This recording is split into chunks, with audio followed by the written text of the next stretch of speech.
ฆเอ้ยเมฆស្រទុំរងំដោយដំណក់ភ្លៀង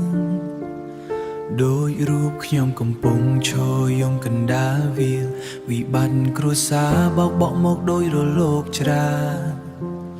ចិញ្ចាំផ្ទាំងដែលធ្លាប់កក់ក្ដៅឥឡូវព្រះឆាអស់ហើយទូន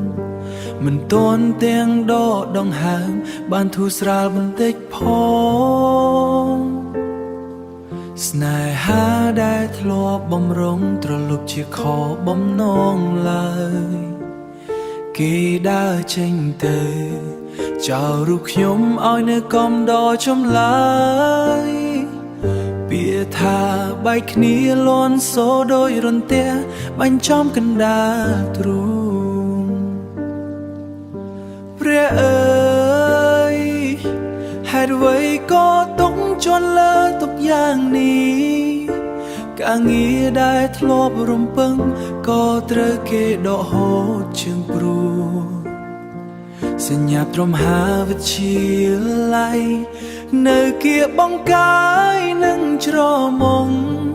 តែសល់ត្រឹមភាពទេស្អាតគ្មានកម្លាំងនឹងដើរបញ្ឈប់ចង់ស្រែកសួរមេតើលោកចង់សាក់ចិត្តខ្ញុំដល់ណាឲ្យខ្ញុំម្នាក់ឯង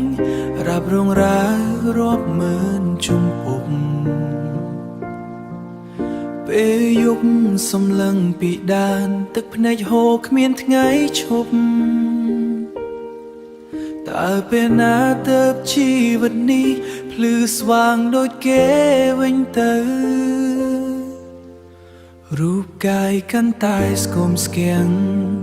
សង្ឃឹមបាំងដោយអបផ្សាយត្រូវតស៊ូម្នាក់ឯងក្នុងโลกដែលសែនសៅការសិក្សាត្រូវបន្តទូផ្លូវដើររងឹតខ្មៅ